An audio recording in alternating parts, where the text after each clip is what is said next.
Also joining us this afternoon, Attorney Raymond Palad, lawyer of Mr. Ramil Madriaga. Madriaga is accusing VP Sara Duterte and her husband of alleged dealings with drug lords and offshore gaming operators in an affidavit that he subscribed and swore to, I think, November 29 of 2025. Attorney Palad, magandang umaga po. Magandang hapon po. And thank you for joining us. Hapon po.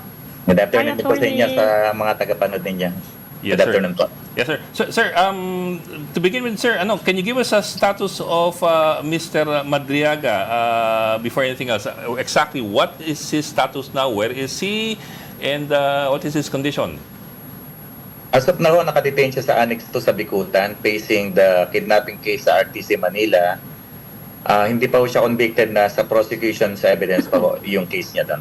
So he is currently in jail with a Yes. pending court Apo. case for Actually, kidnapping. ito yung second case nga sa kidnapping, di ba? Tama po, tama po. Yung una na-acquit na siya ron eh. I think that was 1997. Tapos ito pong case na to, I think na-detain siya 2022. 2023, sir, I think. Yeah. July 23. Pending pa siya July ngayon. 2023. Yes, sir. Yes, sir. But sir, I've scanned through the the affidavit that he subscribed and swore to. What exactly do you want to establish with the affidavit, or what is the intention of the affidavit? Well, before we prepared yung affidavit na yon, we asked him to write mismo sa piece of paper yung kanyang mga nalalaman doon sa sinasabi niyang mga pogo money, mga drug money, and other irregularities nung panahon ng panunungkulan niya doon sa team ni VP Sara at ni former President Duterte. So we have two sets of handwritten notes niya which we prepared into an affidavit form. Sa kanya lahat yung galing yung information na yan, inayos lang namin siya para talaga maging presentable dahil nga hindi natin maintindihan sulat talaga niya.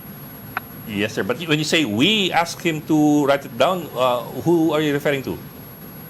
Well, may kasama akong isang lawyer noon. So, nung makaharap ko siya, marami siyang gustong ikwento. Sabi ko, bigyan mo ko ng mga topic na talagang alam ko yung details para ma-check ko kung talagang may personal knowledge ka. So, nag-start siya magkwento. Of course. And chinek namin yung Facebook niya. Nakita naman namin yung connection niya na talaga nagtrabaho siya, including rendering technical services doon sa BP SPG na sinasabi niya specialized trainer siya. Marami na-open ko yung Facebook niya. Doon mo makikita talaga na talagang connected siya sa team or sa grupo ni BP Sara at sa iba pang mga empleyado sa Office of the Vice President. Yes, sir. But what I mean to ask, sir, is what is his motive or point? Why did he come forward to tell Write this an story? What did he affidavit, want yeah. to happen? Yeah, prior to the interview noon, binabasa ko yung una niyang sulat sa amin. Yung sulat na sinamarize niya. Alam niya na maraming madadamay dito sa paglabas niya. Pero ang term nga niya is that he is prepared to face the consequences. Maraming makukulong, maraming maapektuhan. Pero handa na raw niya itong gawin para mailabas niya yung mga nangyari sa kanya at magkaroon din daw ng justice doon sa pinaglalaban niyang kaso na i-final niya kay former spokesperson Attorney Roque. So kasi ito nagsimula Sir, lahat eh. Attorney, I'm so sorry. Apa. Hindi ko sure if naintindihan niyo po yung tanong ni Ed. Ano po yung motibo? What is the motive for writing the affidavit? What does he want to happen? Yeah, actually, yan din ang tanong ko sa kanya. Anong mapapala mo rito sa ginagawa mo? Sabi niya, wala akong hinihinging kapalit dito. Attorney, tulungan mo lang ako doon sa kidnapping case ko. I-represent mo ako ng free. Tapos, gusto ko kasing umandar yung kasong natulog sa ombudsman na ipinel niya kay Attorney Roque and other people regarding doon sa land grabbing activity sa Bataan na supposed to be gagawin nata itong Pogo Township. Ang feeling niya, napabayaan siya, inabandona siya ng mga taong tinulungan niya. So alam mo yung galit ni Madriaga na ang dami kong ginawa sa inyo, mga confidential matters, pick up ng pera, delivery ng pera. Tapos nung dinimanda siya ng grupo ni Attorney Roque, hindi daw siya tinulungan ni VP Sara. Yun, masamang-masama talaga. Okay, so personal retribution. Kumbaga, this is a very personal issue to him because feeling niya hindi siya sinalo in the end, hindi siya tinulungan. Siguro isa yan sa mga motibo niya. On the other side, nung tinanong ko siya, bakit naman kasi kailangan mo pang idemanda si Attorney Harry Roque ang tahimik ng buhay mo? sabi niya, attorney, bilang Intel Security Officer dati, Intelligence, umiral yung pagka-Intel Officer ko nung makakita ko ng mga Chinese military, paramilitary person doon daw sa lote, doon sa Bataan.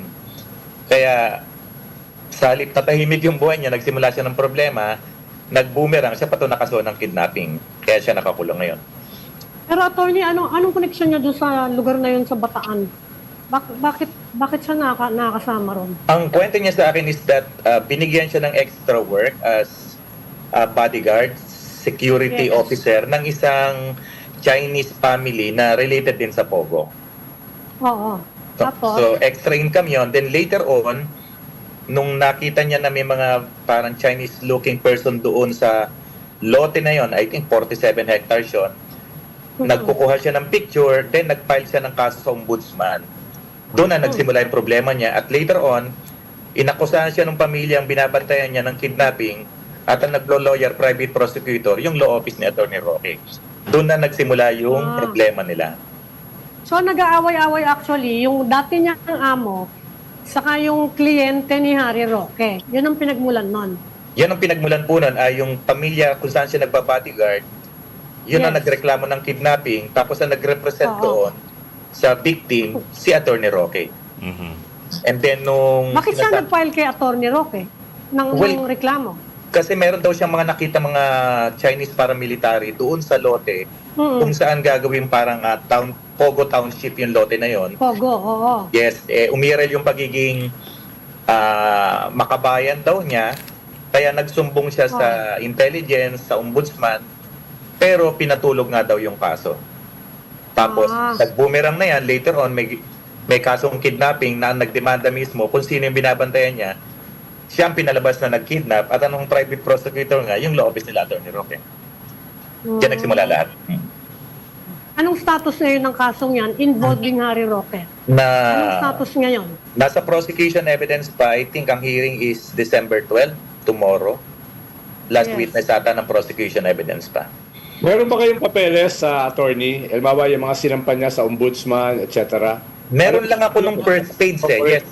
Meron lang ako nung first page and ang latest info is that natutuwa nga siya nung pumalit si Ombudsman Rimulya, umandar na yung kaso na natulog ng ilang taon, naglabas na ng subpoena at nire-require na yung mga respondents to file their answer doon sa tinimanda niya. Meron nakapile ngayon sa Ombudsman. Siguro after this interview, I can send yung first page ng demanda niya. Mhm.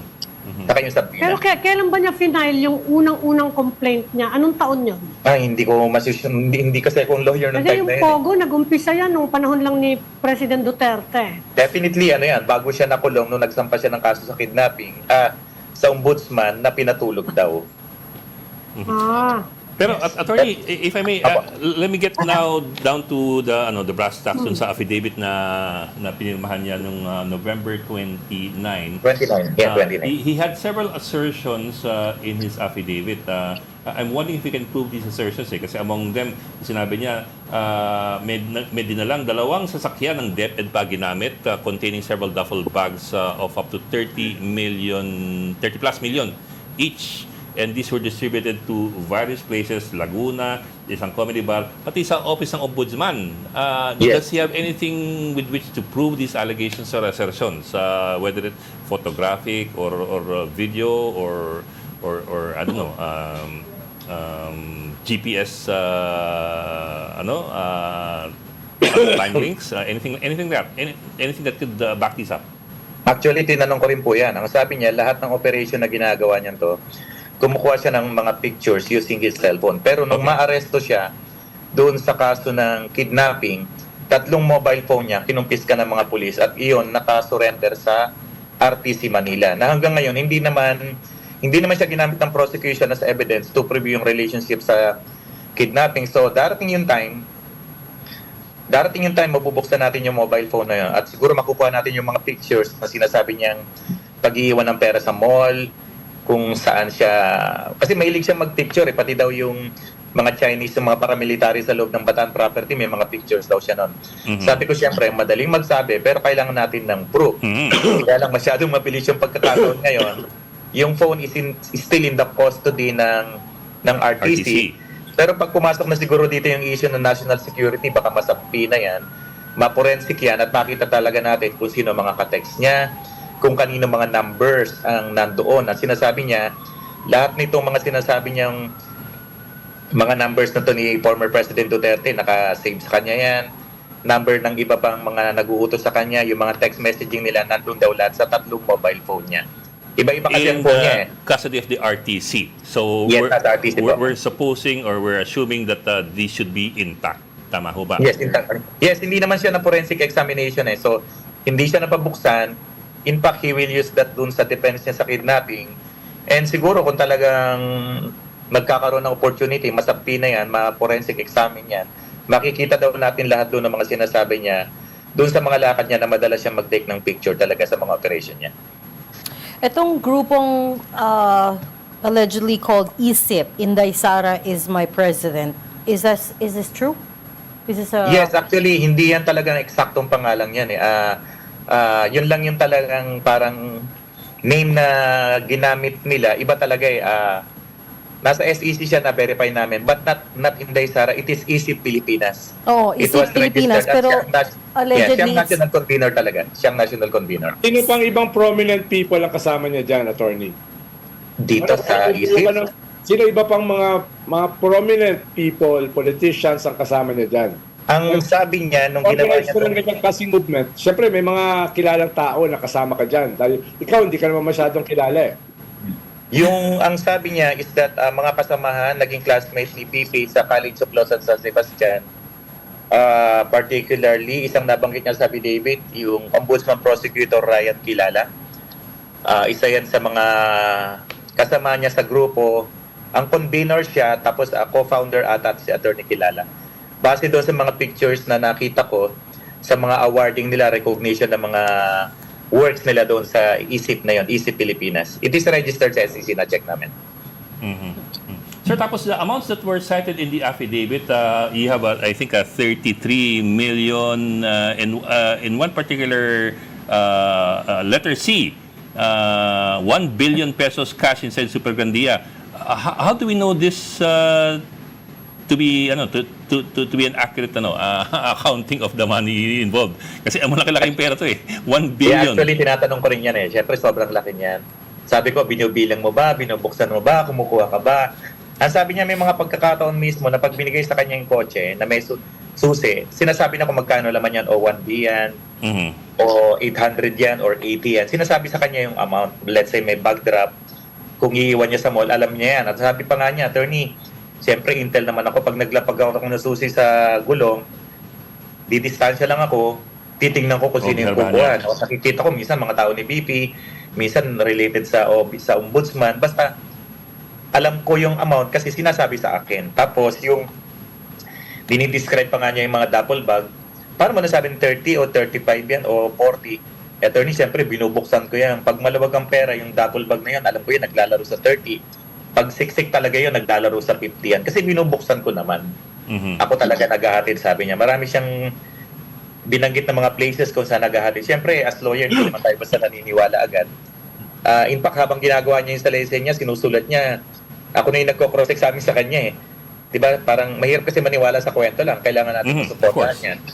Pero, ang unang in-establish muna namin dyan, yung connection niya kay VP Sara, nakita ko yung Facebook niya, tapos yung mga photo na pinadala from the family, talagang nagtrabaho siya sa pamilya ng mga Duterte. Binanggit pa ho yung Pangulong Duterte dito sa paragraph 22. Although mukhang through a call lang, ang sabi niya, this delivery was later verified through a call from President Duterte himself who confirmed that the vehicle was received by those two men whose names I can no longer recall. But how is he certain that this was the President himself who made the call? Actually, sabi niya, Tony, pag nakuha mo yung phone ko, may code ako sa number ni former President. Ang tawag namin, ang code ko sa phone niya, I think MC. Yung iba daw CM, siya ang code MC. So, Sir, talagang nagre-report siya talaga kay former President Duterte, sabi. Ano sir yung code? Ano po yung SP? Ang code niya is, kasi pag CM, City Mayor, pag MC, binaliktad daw niya. So, yung iba daw sa code sa phone ay CM, sa kanya daw MC. City Mayor. Dati, yes, dati. Code nila yun Si Okay. So, attorney, hindi to katulad nung kay Bicoy Hindi naman siguro. Testimony ni Bigoy di ba? Meron pa meron pa daw tato sa likod. Doon daw yung bank account, etc. Actually, yung ginawa po namin yan, sir, yung kanyang handwritten notes na sinamarize niya tong kwentong to, nakatabi sa amin yung sulat kamay niya. So, bukod sa affidavit na to, meron siyang sulat kamay. I had 2 sets nung salaysay niya na pinag-join lang namin yung statement. Para talagang sa kanya galing to, inayos lang namin into an affidavit form. And Nakailang visit kami dyan since October last week. I think second week ng October, nagsisimula na kami dumalaw dyan. And I heard kanina yung pagdalaw doon ni BP sa Annex 2. Actually, confirm yung pagdalaw doon. I think twice. Yes, confirm. Pagdalaw sa... Confirm na. Yung pagdalaw sa Annex 2, it is confirmed. Ni VP Sara. Confirm po yan. Kaya Sir, siya mismo. what's the story behind that? Why is a VP still visiting this person, your client? Why is the VP still visiting him? And when was the last time? Well, ang alam kong pag-visit nangyari yung isa sa November. Di ko lang alam kung magkasunod sa November, pero November this we year? have, we have verified, this year. We have verified information na dumalaw dun si BP. Minsan naman yung kanyang USEC, si Joyce dapat. Meron silang pinalabas na plan doon is that yun daw ang mga anak ng detainee pag-aaralin ng Office of the Vice President. Something like that. Pero hindi daw bumaba si Caramil noon para humarap kay BP Sara. Ayaw niyang humarap. So, pero confirm yung visit na yun. We have checked at may mga nagsabi sa aming mga BJMP guards. Validated namin from other sources na talagang dumating si BP Sara doon. Attorney, Apo. so it is on the record sa BJMP yung Hindi ko lang pagdalaw? ho alam kung na-record nila, pero we have Because lahat confirmed. ng, all the visitors will be recorded, right? Yes, especially hindi naman lawyers, pwedeng- may record Especially siya. Pero, high-profile visitor, Oo. VIP. except high profile kung nire-record nila sa logbook, I doubt, hindi ko alam. Pero kami, lahat ng visit namin nandoon, pati yung notary public nag-visit, naka-logbook kami. Meron kaming ID, pinipicturean nila yan. And during the meeting, pinipicturean nila kami. I doubt lang ho kung gagawin nila yan kung nandun si BP Sara. Pero confirm po yan. Marami yung BJMP guards na nagsabi sa amin na dumalaw doon. Yes, pero of course, attorney, you understand we can't go by hearsay alone, right? Kailangan meron Yes, sanang yes, written record. Pero kahit dumalaw siya, Sinasabi niyo, did attorney, she talk to Madriaga? specifically, siya ang dinalaw. Actually, may mga... Si Madriaga, ang dinalaw ay mga ibang detainees. Oo Alam ko nga na ho eh. yung At sinasabi ayaw niya humarap. isang detainee na yun. Hindi, May isa pang kinausap ba high-profile niya? detainee ho doon na nakakulong, ha? No, did they have a chance to talk? Si VP Sara sa si Madriaga. Hindi... Kasi malaki ang BJMP detention facility na yan eh. Yung Pwede Annex naman 2, talaga sabihin nila na ibang pinuntahan niya ron. actually, pag sa Annex 2 pumasok ka ho, alam na alam yan kasi isang building lang ho yan. Oo. In fact, pag Pero nagmi-meeting kami kinausap ron, po ba si Madriaga ni VP Sara? ang alam ko po hindi Or sila one of her nagkausap. representatives? Alam ko hindi sila nagkausap dahil hindi bumaba si Caramil, hindi ho siya bumaba. Or maybe when was the last time that they talked? May nakausap si BP Sara doon pero isang high-profile detainee rin eh. Hulaan niyo na lang ako kung sino. High profile detainee? May clue, May isa pa ho doon sa Annex 2 may eh. guessing game pa si Ah, attorney. baka, okay. Sige, iba Pero yun. sir, when was oo. the last time they talked? Si Madriaga and VP Sara, when was the last time that they met or talked? Wala ho ka sa usap. Never na sinabi ni Caramil na nakausap sila. Ang huling visit ng grupo na related sa ISIP is that tumawag yung misis niya sa kanya at sinabi na kinausap daw siya ng other officers ng ISIP at sinabing kakausapin siya para tungkol sa kasong kidnapping na tutulungang matapos na or maiurong. Pero ang sagot daw ng misis niya, hindi ako nakikialam sa kaso ng asawa ko. May nagpunta daw doon na isang taga-isip pero hindi niya hinarap. Kasi may ipito sa Annex 2, pag ayaw ng detainee yung visitor, they have the right to refuse Yes. na bumaba. Karapatan ko nila yon. Hindi, lahat naman Yes. ng detainee may ganung karapatan. Tama ba? Yeah. Okay, we still have a lot of questions to ask you, but we've run out of time, so we'll try to talk to you another time. Thank you so much for joining StoryCon today, Attorney Raymond Palad. Thank you, sir. Thank you, din po.